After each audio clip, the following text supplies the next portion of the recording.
This is Yoshino, a calm-minded boy who never wanted trouble in his life, and because he never fought back, everyone saw him as weak and cowardly. But even in that lonely world, he still had two people who made him feel alive: his best friend Mahiro and Mahiro's little sister Anka. However, one night, Yoshino's peaceful life is completely destroyed when Anka is brutally murdered inside her own house. The police call it a simple robbery. The real killer disappears without a trace, and Mahiro breaks so badly that he vanishes with only one thing left in his heart: revenge. Yoshino believes he has lost both of them forever, but when he visits Anka's grave, he suddenly discovers a truth that changes everything. Mahiro is still alive, and not only that, he has made a deal with a legendary witch, gained forbidden magic power, and now he is ready to fight the strongest sorcerers in the world just to find the monster who killed his sister. An anime begins with Yoshino, a poor, innocent boy with a kind heart, whose life flips upside down when he visits the grave of his old friend and beloved Anka. His face clearly shows that he is still carrying sadness for both of them, and right there, while the moment is already heavy, the famous FBI agent Fraulein appears. From the very beginning, the story brings in the FBI, so it is obvious that this case is not going to stay normal for long. Fraulein starts questioning him and asks him to tell her about his dear friend Mahiro and his sister Anka, because originally, all three of them were very close. Yoshino tells her that ever since Anka died, Mahiro disappeared, and according to the latest news she heard, Mahiro was killed by one of the delinquents from Konoha Middle School. Fraulein does not accept his words at all, and in one sharp move, she points a gun at him and mocks him by saying, "You really want me to believe that cheap story? Start speaking properly before this bullet enters your head." Yoshino becomes frightened and tells her, "Calm down. I swear I already told you everything I know. I don't know anything else." After Anka died, everything around us started feeling like death. The police did not investigate her death properly. They closed the case quickly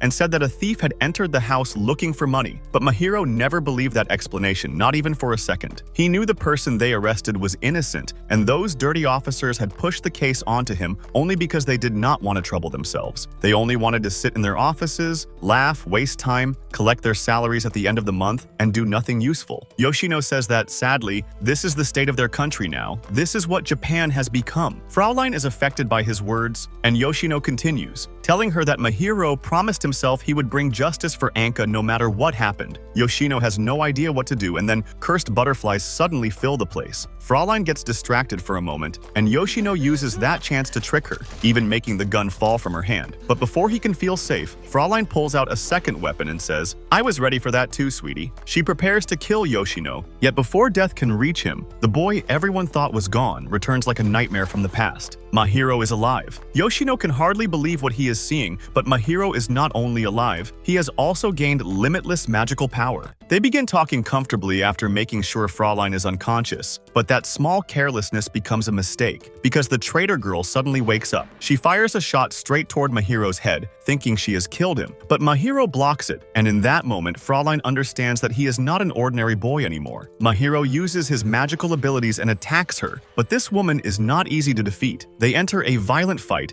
and the difference in level becomes clear very quickly. Mahiro has become terrifyingly strong, and the way he moves proves that his power is not just for show. Fraulein fires 34 bullets at once, yet Mahiro blocks every single one. Fraulein cannot believe it and starts wondering whether this is real, whether she is dreaming, or whether something impossible is happening in front of her, because nothing makes sense anymore. She loses focus for a moment, and Mahiro takes advantage of that opening. He takes Yoshino with him, and while they are going down the stairs, they see an old man lying on the ground, unable to get up. Because Yoshino has a kind heart and always wants to help people, he moves toward the man, but Mahiro immediately warns him to stay away. The man's body is already turning into metal. Yoshino is shocked because he cannot understand what kind of horrifying metalization is happening around them. Mahiro tells him, "I'll explain, but first we need to move. I'll tell you everything while we walk." Yoshino agrees, and as they pass through the city, the true scale of the disaster appears in front of them, because the people in the streets have all turned into metal. Mahiro explains that this metalization is not an infectious disease and not something sent by God either. It is an artificial disease created by an evil sorcerer named Simon Farmalian. This man is not a normal sorcerer. He is a cursed sorcerer whose goal is to destroy the world and turn it into a place where only humans can live. Yoshino is completely shaken after hearing this and asks why they are doing all of this and who can possibly stop them. Mahiro says they are trying to release a being whose seal should never be broken, and once they gather enough energy from the souls of Japan's citizens, they will move to other countries and make them fall one by one. In simple words, if Japan falls, the whole world will follow, and the only person who can stop these metal-obsessed sorcerers sorcerers is one witch, Kusaribe Hikari, the strongest witch in history. Because Hikari had a kind heart, her brother Simon, the leader of the desert group and the creator of the metalization disease, exiled her to a sky island far away from human eyes, and he sealed the island so she could not even wave at any passing ship and escape. He did all of this to his own sister for the sake of his filthy goals. Hikari speaks to Mahiro and tells him to stop acting spoiled, and then a strange sound comes from somewhere far away in the middle of the ocean. Mahiro follows the sound to find its source, and while moving, he tells Yoshino how he met Hikari. Almost a month earlier, Mahiro found a bottle on the shore with a message and a wooden doll inside it, and the message said something like this: "To the person reading this, I am Hikari, the strongest witch in history. I crossed seas, shattered rocks, and pushed back darkness, but I was betrayed and trapped on an island in the middle of the ocean, far away from human eyes. The one who betrayed me was my own brother, the sorcerer Simon, who wants to destroy the world through an artificial disease and turn people into valuable metal. You must be wondering what you will gain if you help me. I will give you enormous magical power, and I will also grant any wish you desire. So ask for anything." And without warning, a strange ball-like object rises from the water, tied with iron chains from every side. Yoshino is stunned, because what he sees looks like pure madness. But if this is madness above the ocean, then underground, the desert people are doing something even darker. It becomes clear that they are preparing everything as suitable fertilizer for that flowery tree. So far, they have not succeeded, but the atmosphere makes it feel like the next step will bring darkness for everyone. The boys are completely frozen by the sight, and Hikari tells them to run immediately. Mahiro asks why they should not fight the enemy right now, and then he asks whether she is not going to help him with Anka's case. Hikari tells him to go to the house, because maybe she can find something there using her magic. They agree, and she sends them to that house because it is the place where Anka was killed. They reach the house and step inside. Mahiro becomes sad as memories of his adopted sister return to him, but Hikari quickly brings him back to focus and tells him the location of a knife with symbols on it inside the house. Without hesitation, he finds it and follows every instruction Hikari gives him exactly. After finishing, he gives Yoshino a magical bracelet that he can use several times if he ever falls into danger. Hikari completes the tracking spell, and a black beam comes out from the knife in Mahiro's hand, collecting information about the person who killed Anka. She tells him that the quarantine stone is reacting near their location, and his human friend will definitely be harmed, so she says it harshly and tells him not to get emotional. Mahiro agrees and asks Yoshino to leave quickly because he does not need his help, and Yoshino will only become an obstacle. His words are rough, but the fear behind them is clear. He does not want to lose someone close to him again. Yoshino refuses to leave and says, "I'm staying with you, I'm not abandoning you." Mahiro shouts, "You don't have to help me. Take the dolls with you and take this spell too. It will protect you from the black iron disease, and you can also use it to defend yourself. Just imagine the shape you need, and it will appear in your hand." Yoshino tells him, "Thank you, but when are you coming back to your normal life?" Mahiro says, "The old Mahiro is already dead. That weak kid is gone, and a wild monster has taken his place. I became the hero who will help Hikari save the world, and when I find the bastard who killed my sister, I will tear him apart." Yoshino says, "Stay strong, I trust you." Mahiro tells him, "That's enough. I'm leaving now. Goodbye? Need anything?" But before Yoshino can answer, that damn girl Fraulein appears there. She orders him to freeze and tells him to confess where they performed the magic. Yoshino warns her to stay away before he hurts her and makes her regret it. He tricks her and escapes, then hides inside the school, and the moment he arrives, he sees his friends turning into metal because of the new curse. He thinks he has finally escaped Fraulein, but she is still after him and refuses to leave him alone. She reaches the school and searches for him, and to find his location, she activates something that releases a huge amount of smoke. Yoshino cannot breathe, so he leaves his hiding place and runs, and that is exactly what Fraulein wanted. On the other side, Mahiro keeps walking after finishing everything, but the path ahead is no longer free. He thought helping Hikari might let him move forward, yet the enemies were already waiting for him. Spearmaster Natsumura from the Kusarib clan appears, and that is the same clan Hikari belongs to. Hikari immediately warns Mahiro and tells him to run because he cannot defeat this opponent. Mahiro says, "Run from him? I'll bring the knight down on his head." He attacks, but Natsumura dodges with unbelievable speed. After testing Mahiro more than once, Natsumura confirms that Mahiro received his magic from Hikari, and he reports everything to Lord Simon, saying, "Yes, sir. This is the human who made a contract with your sister Hikari." Simon orders him to capture Mahiro without killing him, and Natsumura replies, "With pleasure." The danger around Mahiro deepens, and it feels like this night may decide his fate. At the same time, Fraulein wears a mask and searches for Yoshino through the smoke, but she has no idea how much pressure can change even a calm boy. Yoshino Yoshino rushes at her like a dragon, pins her against the wall, and snatches the weapon from her hand. She tries to grab it back again, but the boy suddenly uses a magical move and throws her straight from the top of the school. And for a second, Yoshino himself cannot believe what he has just done, as if his own hands moved faster than his mind. He stands there shocked, thinking, how did I even manage to do that? That was actually insane. But Fraulein, still dangerous even after being thrown away, warns him to stay far from this mess, because if he keeps getting involved, he will be pulled into problems far bigger than him. Yoshino answers with a tired but stubborn heart. May God help me, lady, but the idea that I'll leave Mahiro alone is something you can completely forget. He's the closest friend I have in this world. And the truth is, the boy was not only attached to Mahiro because of friendship. Deep inside, he had also loved Anka, his best friend's sister, so that pain made him even more desperate to stay beside Mahiro. Meanwhile, Mahiro is still facing the spear boy, Natsumura, and that guy is beating him so badly that Mahiro looks like he has been crushed from every side. He cannot defeat him no matter what he tries, but will Mahiro give up here? Not even close. He strikes Natsumura with every bit of power he has, yet the spear boy stands like solid stone, barely affected by anything. Mahiro realizes he cannot handle him head-on, so he hides in a nearby place and contacts Hikari, blaming her for not warning him properly. He tells her, "This guy is way too strong. I can't do anything against him." Hikari scolds him and says, "I already told you not to fight him, you reckless idiot. You should have listened. What did you expect? He's a real sorcerer, not someone like you. You only have simple talismans that let you borrow magic." Mahiro admits that he feels helpless and weak in a way he has never felt before, and he does not know how to deal with a brutal monster like this. He becomes hungry from exhaustion,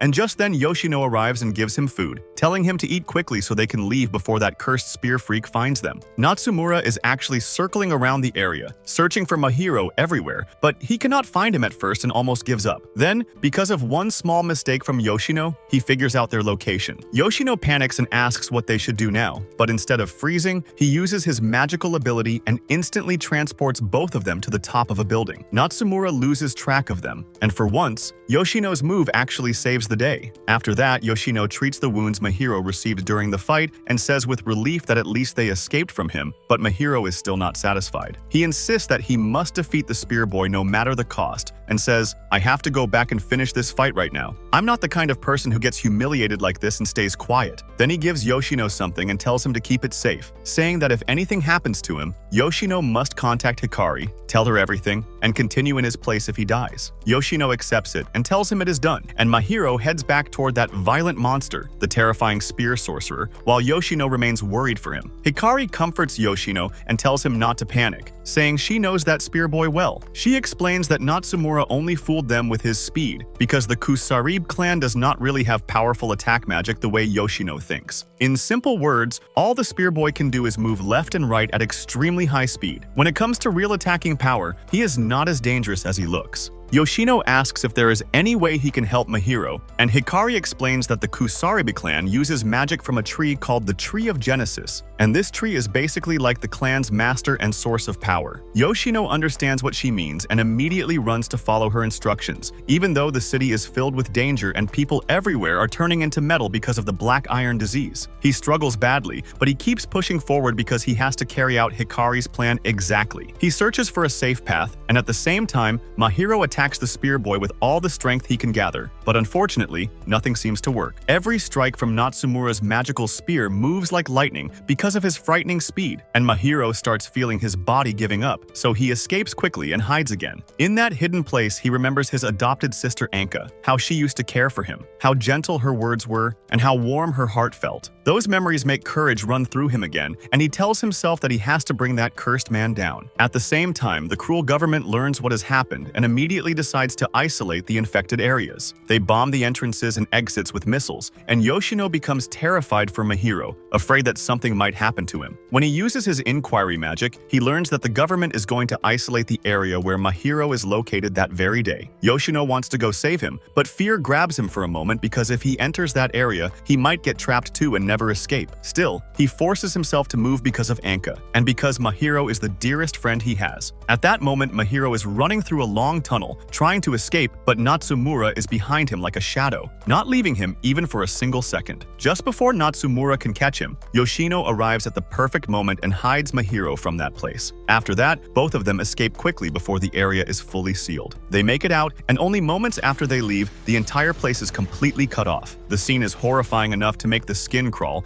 as missiles strike the area and separate it from the outside world. Now, even if some people inside still have not turned into metal, they will die anyway because of what the authorities have done. What a cruel world. Mahiro is stunned by what just happened, and says that if this is how things are, then the governments are no different from Simon's clan, because both sides hurt ordinary people and give no value to their lives. Yoshino explains that the government is doing this to block communication and stop people from learning about the new disease, but the real question is, how long can they hide this from the world? How long will they behave like animals who only care about their own interest? Yoshino is deeply affected as he tells Mahiro that he used his magic to reach him at the right moment before the whole area was blown apart by missiles. Mahiro thanks him and says he is truly smart and really saved his life. Then he adds that Yoshino is not just like a friend to him, he is like a brother. At the same time, the Spear Boy contacts Lord Simon and apologizes for his failure, saying he could not catch Mahiro and that he escaped from him at the last moment. Simon tells him it does not matter, because they will keep chasing them no matter what happens, and the most important thing is to figure out how Hikari managed to contact them while she is supposed to be trapped on an isolated island far away from human eyes. The Spear Boy agrees but reminds him not to forget that Hikari is extremely smart, almost the best among them. Their conversation ends there, and by then, the boys have reached a deserted place after a long and painful journey. Yoshino says it has been a long time since they went to isolated places like this back in their school days, and Mahiro agrees. It turns out those troublemakers used to come to places like this every Thursday after school with their girlfriends, though there is no need to go too deep into that. After a while, they notice butterflies connected to the enemy and the disease, so Yoshino goes to warn the people nearby, telling them to leave the place immediately, because if they stay, the curse will infect them, and they will turn into metal. Of course, the people do not believe him. They think he is just making things up, and they refuse to take him seriously. He keeps begging them, but they call him crazy and say he is lost in his own imagination. Mahiro tells him that this was obviously going to happen, because no one will believe him even if he is telling the truth. He asks Yoshino how he expects to deal with people like this with kindness when, in their eyes, he is just some foolish kid. Yoshino finally accepts that Mahiro is right. Then, by a strange turn of luck, rain begins to fall, and the weather that was extremely hot suddenly becomes freezing cold. The clouds pour down like waterfalls, and the boys notice an old building nearby, so they go inside and sit there until the weather calms down a little. Since they find no living person inside, they make themselves comfortable, as if the place belongs to them. It seems the people who owned that place have also died, sadly. The boys decide to live there for the moment, taking a bath, preparing breakfast, and trying to breathe a little after all the chaos.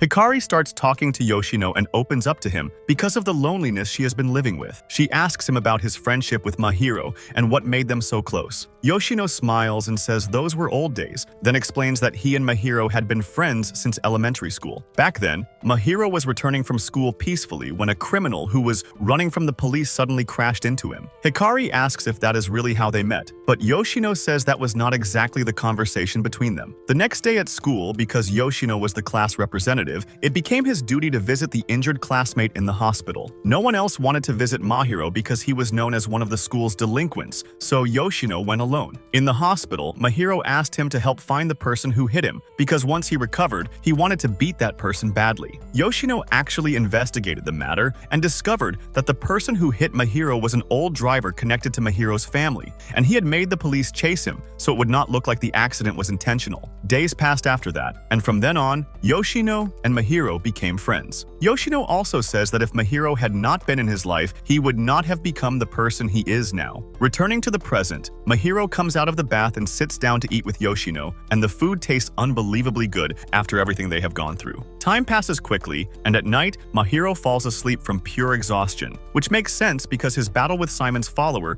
drained him completely. Yoshino sits alone and remembers Anka, realizing how deeply he loved her. The next morning, Hikari is seen sitting alone on the island, trying to pass her time and counting how many days she has been trapped there. Loneliness is truly difficult, and she keeps thinking about her freedom. By that night, it has been almost 131 days since Simon betrayed her and brought her to that isolated place. Because of the loneliness, she talks talks to herself and says that once she gets out of there, she will make Simon pay, and she swears she will never leave that traitor alone. Then the story returns to the boys again. They have left the thick forest area and do not really know where they are heading. But Hikari tells them that the place they are going to does not have the black iron disease, so they can relax a little and get themselves together. Her words make them feel a bit safer, but in the darkness, the villains are already discussing their evil plan. Simon's assistant tells him not to worry, saying they will find the boys' location soon. All they need is for the boys to kill someone on their way, because the moment they use their rare magic, the enemies will be able to track them. These players are not simple at all. They remember exactly why Hikari is dangerous, and they decide to find the boys quickly before they manage to reach her, because they know very well. The boy suddenly uses a magical move and throws her straight from the top of the school, and for a second Yoshino himself cannot believe what he has just done, as if his own hands moved faster than his mind. He stands there shocked, thinking, how did I even manage to do that? That was actually insane.